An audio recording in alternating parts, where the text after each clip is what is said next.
Thank you very much कि शहर में मुझे दोबारा इसी फाउंडेशन में दोबारा मुझे बुलाया गया, और थैंक यू वेरी मच। और प्यारी सी लाइन कहना चाहूंगा उसको, आप हमेशा अपने लाइफ में, मैंने अपनी किसी अपने सीनियर गुरु की सुनी हुई लाइन है जो अपने जीवन में उतार दी, और बहुत प्यारी लाइन है कि वो मुझे दबाने आए थे, वो मुझे दफनाने आए थे। वो मुझे दबाने आए थे, वो मुझे दफनाने आए थे, लेकिन ये भूल गए थे मैं एक बीज था। वो एक भूल गए थे कि मैं एक बीज था। तो सर की स्टोरी कहीं ना कहीं हमें कनेक्ट करती है। और sir thank you very much. मैं तो मतलब लास्ट टाइम इनसे सौभाग्य नहीं मिला, सौभाग्य ऐसा था नहीं कि मैं इनसे मुलाकात कर पाता, और अभी मेरी मुलाकात हुई। और मैं अपने बारे में बताना चाहूंगा, जिंदगी में सपने जो होते हैं वो पूरे अपने होते हैं, ये मैंने सोचा है। लेकिन जिंदगी को ऐसे नहीं जीना कि जिंदगी बोझ की तरह हो। मैं जिंदगी बहुत पोलाइटली जीता हूं। मेरा लास्ट स्टेटस था कि माई लाइफ इज ट्रैवलिंग। जिंदगी एक सफर है, तो जिंदगी एक सफर है सुहाना, यहाँ कल क्या हो किसने जाना। Very nice. तो कल का तो पता नहीं, बट आज भी जीना है हमको, जो मैं जीता हूं। और जिंदगी बोझ की तरह नहीं होनी चाहिए। जस्ट लाइक मैं भी यहाँ पे आया, शायद ही कोई ऐसा बंदा होगा, मेरी असिस्टेंट है या मेरे जो स्टाफ है वो मेरे से परेशान इसलिए होते हैं कि सर आप कोई चीज कैरी क्यों नहीं करते हो। मैं भी आया बड़े शौक से बैग लेके आया, उसमें गॉगल्स एंड ऑल सब, थोड़ा सा एक स्टेटस हो गया है। इसी समय मैं कुछ नहीं होना, कोई स्टेटस, लोग बोलते हैं स्टेटस, आज दर्शन भी बोलते हैं कि सर थोड़ा स्टेटस। तो स्टेटस के लिए वो गॉगल्स एंड ऑल में जो बैग था वो गाड़ी में भूल गया हूँ, अभी याद आया। कोई ट्रैवलर नहीं होगा, ऐसा कोई बंदा नहीं होगा जो टैक्सी में बैग छोड़ दे और एयरपोर्ट में चेक इन कर ले, तो मैं। मेरी जिंदगी की बहुत प्यारी स्टोरी है। जब मैं स्कूल में पढ़ा करता था, मेरी सबसे बड़ी प्रॉब्लम ये है कि मैंने कभी भी जिंदगी हो या कोई चीज हो उठा के नहीं चाहिए, बोझ की तरह जिंदगी नहीं जीनी है। जब मैं बहुत छोटा था, मैं स्कूल जाता था, तो मेरी सिस्टर मेरे साथ में पढ़ा करती थी, सेम स्कूल होती थी, पर बड़े परेशान होती थी मेरे से। मतलब उसने ये सोचा था कि कब मेरे को इससे छुटकारा मिलता है, कोई बहन जो भाई से छुटकारा चाहती है। क्यों? क्योंकि हमारी स्कूल सेम होती थी। जब वो स्कूल से हम रिटर्न आते थे तो उसके एक बैग पीछे होता था, एक बैग आगे होता था। क्यों? क्योंकि मेरे को बोझ नहीं उठाना है। एक दिन ये बात ढंग गई, स्कूल में पंगे हो गए, बोले मेरे को तेरा बैग उठाना ही नहीं है। भाई देख, बैग तो तेरे को उठाना पड़ेगा, जो भाई स्कूल का पंगा वहां सोल्व कर लेंगे, कोई दिक्कत नहीं है। पर उसने तो माना नहीं। बहन थी, बड़ी थी, बोले नहीं मैं तो लेके नहीं जाऊंगी। मैंने बैग उठाया और रोड पे फेंक के। अब बड़ी थी तो बड़े पे जिम्मेदारी थी, बोलते हैं ना कि घर पे जो बड़ा होता है उसको कहीं ना कहीं झुक के रहना होता है। मैं भाइयों में बड़ा था, बहन मेरे से बड़ी थी, मम्मी बड़ी थी, तो बैग लेके नहीं आ सकती थी। ये वो मम्मी खाना बना रही थी, बेलन से बढ़िया दोनों की मसाज हो गई, और फाइनली उसको बेचारी को वापस जाके बैग उठा के लाना पड़ा। तो जिंदगी कुछ इसी तरह से जिए, और मेरी जिंदगी भी बहुत छोटी सी है। जिंदगी आपको जो कराना चाहती है वही करें, और ये इसका मैं जीता जाता एग्जाम्पल आप मैं अपनी जिंदगी में मैंने देखा है कि आप जो चाहते हैं, जो दिल से चाहते हैं वो आप कर गुजरेंगे, पर आपको वो वहां तक पहुंचने का रास्ता आपको खुद को चुनना होगा। मेरी जिंदगी बड़ौदा बाजार एक शहर से स्टार्ट होती है। मैं बहुत छोटा था। मेरे फादर का, जिस तरह से मैम ने बताया कि एक ढाबा था, और रियली मेरे फादर का ढाबा भी नहीं था। जब उन्होंने अपनी जिंदगी की शुरुआत की तो वो रोड पे पानी पूरी जिस तरह बजा के ठेले से लोग बेचते हैं, उस तरह से उन्होंने अपने करियर की शुरुआत की। और जब हम थोड़े बड़े हुए तो मुझे याद है कि सपना धीरे धीरे इंसान सजाता चला जाता है। जिस दिन तक मेरे सपने थे कि नहीं मुझे ये चाहिए, जब मैं छोटा था तो मेरा सपना था कि मेरे एक साइकिल होनी चाहिए। मेरे घर में साइकिल नहीं हुआ करती थी, तो फादर को किसी काम से मेरे पापा जी को जरूरत होती थी, तो 1 रुपए किराए की साइकिल लेके आते थे, और वो अपना काम करने के बाद मुझे देते थे कि इसको छोड़ दिया। मैंने उस साइकिल की शॉप तक, वो साइकिल को छोड़ने जो जाता था मैं इस तरह से लेके, बगैर चलाए हुए, उससे मैंने साइकिल चलाना सीखा।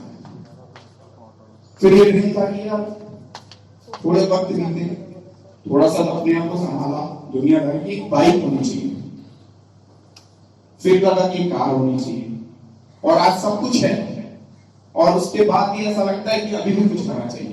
तो ये जिंदगी में एक प्यास है जो हमेशा बनी रहनी चाहिए, और आपका यदि गोल है, यदि आप चाहते हैं तो वो चीज आप हासिल करेंगे। मैं एक सिंपल से साधारण से परिवार बड़ौदा बाजार से बिलोंग करता था और करता हूं अभी भी। मेरे फादर वहीं अभी भी है, उनका एक छोटा सा ढाबा था। जब मैंने वो संभाला तो वो ठेले से उन्होंने सिर्फ किया था अपना बिजनेस एक छोटे से ढाबे पे। मैं वहां पे छोटे उम्र में 9 साल की उम्र में रोटियां बेला करता था, और सबसे मतलब दुखद पल भी कह सकते हैं आज मैं अपने बच्चे के लिए, अपने लोगों को देखने के बाद ये सोचता हूँ कि बचपना जो होता है ना वो खेल के गुजरना चाहिए, वो चाहे कैसा भी हो। मुझे आज भी कोई भी गेम खेलना नहीं आता, कोई भी गेम खेलना नहीं आता। लेकिन आप ये ना सोचिए कि आपको कोई गेम खेलना नहीं आता तो आप जिंदगी को नहीं खेल सकते। आप जिंदगी के प्लेयर ज्यादा बेस्ट बन सकते हो यदि आपका गोल डिसाइड किया हुआ है कि मुझे करना क्या है। मैं जब छोटा था तो मुझे मेरे फ्रेंड्स स्कूल में गेम खेला करते थे, पर मुझे वो टाइम नहीं होता था।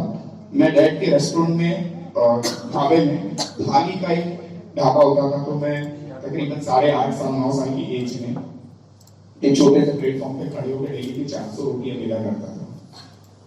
और मेरा गेम क्या होता था कि जो गेस्ट नहीं आते थे तो मैं वो आटे से कुछ आर्ट बनाता, सोचता था कि इस आटे के अंदर क्या फील करूं, क्या नया करूं। वो क्रिएशन मेरा उस समय से स्टार्ट। बट फैमिली के फाइनेंशियल कंडीशन के फादर का सोचना था कि बड़ौदा बाजार के छोटे शहर से, छोटे ढाबे से हमारे फैमिली की इनकम डेली की 100 रुपए हुआ करती थी, 100 से 150 रुपए। और हमारे रेस्टोरेंट के लिए ऐसा था कि डेली के 2 किलो चावल खरीद के ला के पका के बेच के फिर नेक्स्ट डे फिर खरीद के लाना पड़ता था। और हम 3 भाई, एक बहन, एक कमरे का घर, एक छोटा सा नीचे ढाबा, उसी के ऊपर रहना। और दुख ये होता था कि मॉम जाके खाना बनाया करती थी, पापा की हेल्प करती थी, पापा मम्मी दोनों मिलके खाना बनाते थे। मैं स्कूल से आता था, मैं रोटियां बेला करता था, और इस तरह से हमारा जीवन की शुरुआत हुई। और फादर ने एक दिन मुझसे कहा कि बेटा यहाँ पे या इस खाने से वो चीज मुझे एहसास हुआ कि खाने की दुनिया बहुत छोटी नहीं है, बट मैं इतना बड़ा भी नहीं हूं कि अपने डैड को बोल सकूं कि नहीं आप गलत हैं। उन्होंने बोला कि आप इस बिजनेस से बाहर आके कुछ कर ले। एज ए इलेक्ट्रीशियन मैंने अपनी 9th क्लास पूरी की और मैंने रायपुर में आके एक प्राइवेट इंस्टीट्यूट से थोड़ी सी पढ़ाई स्टार्ट की। चंद दिनों पहले मैं रायपुर के सिंगापुर सिटी के तरफ से गुजर रहा था। वहां पे आज भी मुझे याद है कि वहां पे डॉल्फिन स्कूल हुआ करती थी। उसके थोड़े पहले आए थे श्री राम इलेक्ट्रिकल्स में एक शॉप थी।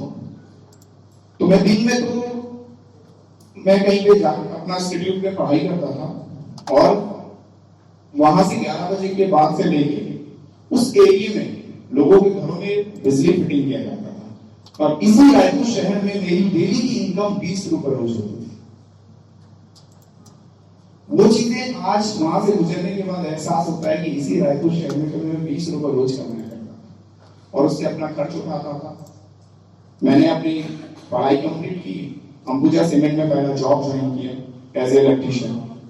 जॉब लैफ्ट कर दिया कि मुझे तो कुछ अलग ही करना है, अपना बिजनेस स्टार्ट किया इलेक्ट्रीशियन का। बट कहीं ना कहीं मुझे वो दिल से फील नहीं होता था कि मुझे इलेक्ट्रीशियन पे ही काम करना है। मैं ठीक है, जस्ट लाइक बिजनेस करना है, जिंदगी जीनी है, बट जिंदगी ऐसे नहीं जीनी है। 2012 में मेरी मैरिज हुई, तब भी मैं कहीं भी फोकस नहीं था कि मुझे इसी फील्ड में आगे बढ़ना है, कैरियर बनाना है, नहीं।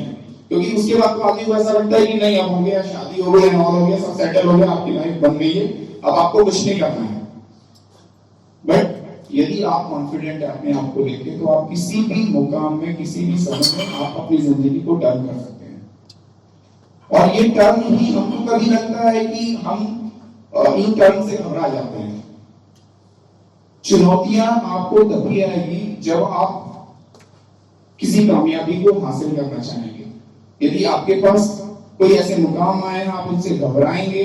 यदि आप अभी 2 दिन पहले मेरे को एक टैक्सी में बंदा मिला कि सर मुसीबतें कितनी आती हैं। मैंने उससे कहा कि मुसीबतें आनी तो अच्छी बात है, मुसीबतों पे मुसीबतें आनी बुरी बात है, बट मुसीबतें आनी अच्छी बात है। यदि आपको चुनौतियां नहीं मिलेगी तो कभी वर्क कैसे करेगा, आप एंगेज कैसे होंगे, आप अपनी कामयाबी को हासिल कैसे करेंगे। तो मुझे अच्छा लगता है कि मुझे चुनौतियां मिलती लाइफ में। मैंने अपने करियर की शुरुआत की और उसके बाद मास्टर शेफ इंडिया, मैं उसका फैन रहा हमेशा।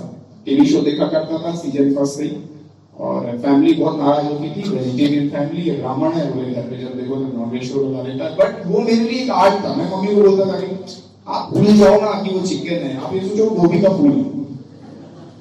बड़े बड़े रोज हम खाना खाने बैठते टेबल पे, दूल्हा रोज का काम है, रोज ये नॉनवेज शो लगा के बैठ जाता है। वो लड़ाइयां इससे चलता रहा और 2015 में 2015 में सीजन 4 मास्टर शेफ आने वाला था। उसके पहले सीजन 3 में देख रहा था। देखते हुए अचानक घर पे इसी बात को लेके बहस हुई और वाइफ ने कहा रोज रोज झगड़े होते हैं घर में, आपके शो के चक्कर में आप बंद क्यों नहीं कर देते। बोला यार नहीं, शो तो मेरे को देखना है। तो वो रिमोट, हम दोनों की लड़ाई में रिमोट सही हो गया। और उस दिन इसने कहा कि यदि आपको इतना शौक है तो आप वहां जाते क्यों नहीं। मैंने बोला कि पक्का नेक्स्ट टाइम तुमको वहीं।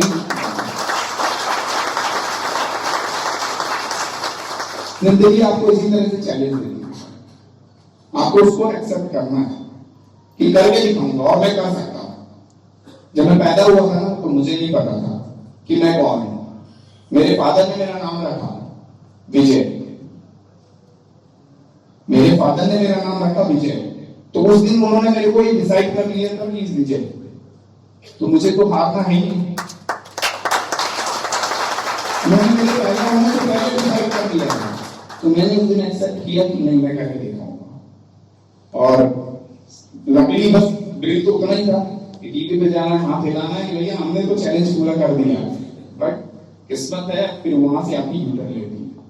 आप एक सेटल लाइफ है, एज ए इलेक्ट्रीशियन से मैंने शुरू किया, वहां कॉन्ट्रैक्टर बना, लाइफ सेटल की और फिर यूटर्न। डैड को बताया नहीं, रात को टिकट किया कि मैं जा रहा हूँ दिल्ली, कुछ मीटिंग से कुछ काम है। तो चलो ठीक है, और मैं मास्टर शेफ में पहुंच गया। उनका फोन आया कि भैया क्या नाटक है यार, मतलब फैमिली है, लाइफ है, ये सब नाटक अच्छा नहीं है, वापस आ जाओ। नहीं थोड़े दिन करने दो पापा, बाकी सब देखा जाएगा, वापस कर लेंगे। जो जहां से शुरू हुआ फिर खड़ा कर देंगे। ये कॉन्फिडेंस आपके पास होना चाहिए। और मास्टर शेफ का शो हुआ, दिल्ली ऑडिशन दिया, ऑडिशन के बाद बैक टू बैक आगे बढ़ता गया। उसके बाद सपने बनने लगे कि अब कुछ करना है, अब कुछ अचीव करना है। और मैं लकी 6 से 7 राउंड के बाद दिल्ली ऑडिशन के बाद उन्होंने बैक टू बैक रोज किया, आज मत जाइए, कल आज सेकंड राउंड के लिए सिलेक्शन हुई, हम आपको बुलाएंगे। तो नेक्स्ट चलता रहा, मैं मुंबई पहुंच गया, शेफ रोड से मिला, ट्रेन था शेफ संजीव कपूर से मिलना है। आज मुझे लकी कि आज 3 दिन पहले भी उन्होंने स्पेशली फोन करके अपने ऑफिस बुलाया कि मुझे मुंबई आए हो तो बेटा ऑफिस जरूर आना। तो ये मेरे लिए एक सपने से टर्न हुआ। आफ्टर मास्टर शेफ मैंने काफी सारे टीवी शोज किए, स्टार प्लस से Amul the taste of India किया, उसके बाद काफी सारे और भी लोकल चैनल्स हैं, अलग अलग चैनल से काफी फूड शो किए। और इसके अलावा मुझे बहुत बड़ा आप लोगों का प्यार और सपोर्ट जो आप लोगों ने मुझे शो के दौरान दिया, उससे भारत निर्वाचन आयोग, इलेक्शन कमीशन ऑफ इंडिया की तरफ से छत्तीसगढ़ स्टेट का ब्रांड एम्बेसडर बनाया गया। फिर वो कहीं ना कहीं कड़ियां जुड़ती चली गई।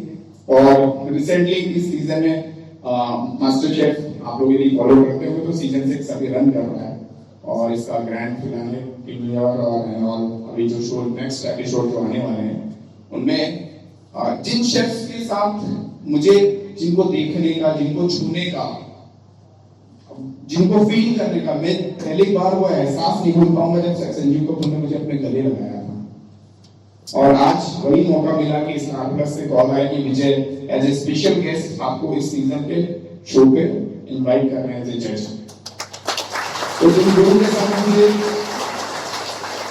जिनसे मिलने की चाह थी, जिनके लिए मेरे सपने थे, आज मैं उनके साथ खड़ा हूं और उनका अपना हूं। तो जिंदगी में जो आपके सपने हैं वही आपके अपने हैं, उनको पूरा करें। और मेरा ये विश्वास है कि आपका दिल से देखा हुआ सपना है वो जरूर पूरा होता है। Thank you very much.